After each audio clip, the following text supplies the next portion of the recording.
Kylie Padilla inamin kung sino ang totoong third party sa relasyon nila ni Aljur Abrenica. Isang mainit na revelasyon ang yumanig sa showbiz world matapos aminin ni Kylie Padilla kung sino ang totoong third party sa relasyon nila noon ni Aljur Abrenica. Sa isang eksklusibong panayam, diretsahan niyang binanggit ang pangalan ni Elise Hoson bilang babaeng naging dahilan umano ng kanilang hiwalayan. Ayon kay Kylie, matagal niyang itinago ang katotohanan ito upang maprotektahan ang kanilang mga anak at iwasan ang mas malaking gulo sa publiko. Ayon sa aktres, dumating siya sa puntong hindi na niya kayang manahimik. Matagal kong tiniis. Gusto kong itago para sa kapakanan ng mga anak namin, pero siguro panahon na para sabihin ang totoo, ani ni Kylie. Dagdag pa niya, nasaktan siya hindi lang bilang asawa, kundi bilang taong pinagkatiwalaan. Hindi ko in-expect na mangyayari yun sa taong kilala ko rin, dagdag pa ng aktres, na halatang emosyonal habang nagsasalita. Samantala, agad na kumalat sa social media ang mga pahayag ni Kylie. Maraming netizens ang nagulat at hindi makapaniwala na si Elise Hoson ang tinutukoy niya. May ilan na nagsabing matagal na nilang napapansin ang kakaibang closeness nina Aljur at Elise noong nagkasama ang mga ito sa ilang proyekto. Gayunman, may ilan ding nagtanggol kay Elise at sinabing baka maling interpretasyon lamang ang lahat. Sa ngayon, nananatiling tahimik si Elise Hoson hinggil sa isyu. Hindi pa siya nagbibigay ng anumang pahayag, ngunit ilang netizens ang napansin na tila nagde-deactivate umano ng mga comment section sa kanyang social media posts.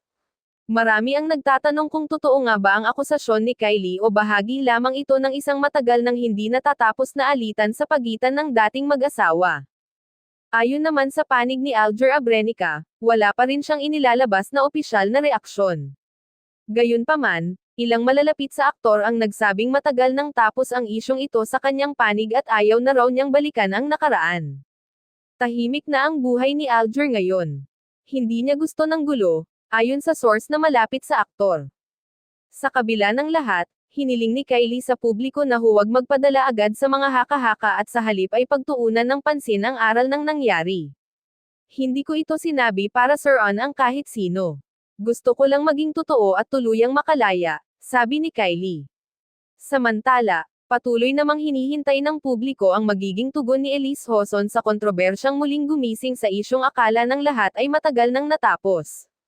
Matapos ang kanyang pag-amin, muling bumalik sa spotlight si Kylie Padilla at umani ng simpatsya mula sa mga tagahanga. Marami ang pumuri sa kanyang katapangan at sa paraan ng mahinahon ngunit diretsahang pagsasalita. Ayon sa mga netizens, bihira sa mga artista ang magkaroon ng lakas ng loob na magsalita tungkol sa ganitong sensitibong isyu, lalo na kung may mga taong maaapektuhan.